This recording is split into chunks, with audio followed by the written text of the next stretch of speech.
يلا نعمل السجق بطريقة مختلفة. هنعمله في طاجن بطاطس، هيبقى طعمه حكاية. ومش بس كده، هنعمل كمان رز أبيض بالزبدة. طعمهم بقى مع بعض كان يجنن. أول حاجة هنستخدم ووك غويط أو طاسة تكون مش بتلزق. هنزل بقطع السجق على بعضها، مش هقطعها ومش هضيف أي مادة دهنية دلوقت. هو هيسوي نفسه بنفسه. هفضل أشوح فيه على نار متوسطة. بعد كده هضيف معلقة صغيرة من الفلفل الأسود وهشوح فيه لحد ما يدينا اللون الخطير اللي قدامكم ده. بعد كده هحضر الخضار اللي هستخدمه.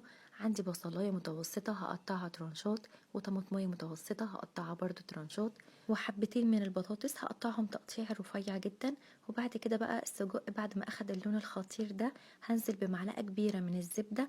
هسيحها كده مع السجق. هجيب فصين توم هقطعهم تقطيع صغير، هشوحهم مع السجق. وبعد كده هنزل بالخضار. هنزل بالبصل والطماطم الاول، هديهم تقليبتين. وبعد كده هنزل بالبطاطس. بعد كده هضيف معلقة صغيرة مليانة من 11 بهار من كنور، رشة بسيطة من السكر، رشة بسيطة من الملح.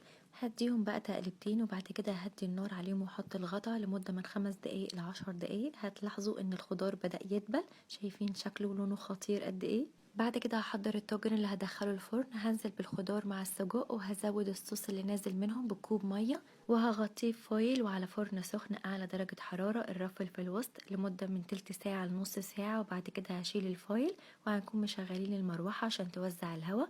هيطلع معاكم بالشكل الخطير ده.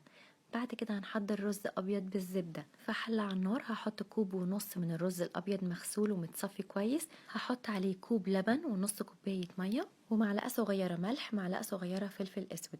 هسيبهم يغلوا كويس مع بعض لحد ما يتشرب. اول ما الرز يتشرب هحط معلقه كبيره من الزبده، وهقلبها مع الرز بالشكل ده لحد ما الرز ياخد من الزبده كلها وتسيح معاها. وهسيب الرز على نار هاديه واحط الغطا لحد ما يتبخر. وهنا بقى كان اتبخر وبقى مفلفل وطعمه بجد والريحه كانوا تحفه. بعد كده هقدم بقى الاكله المتكامله اللي احنا عملناها. هحط الرز بالشكل ده وهحط جنبه الخضار مع السجق. الصينيه دي كانت جباره، وطعم الرز بجد بالزبده كان يجنن. هستناكم بقى تجربوه وتقولوا لي ايه رايكم، ويا رب يكون الفيديو عجبكم. يلا باي باي.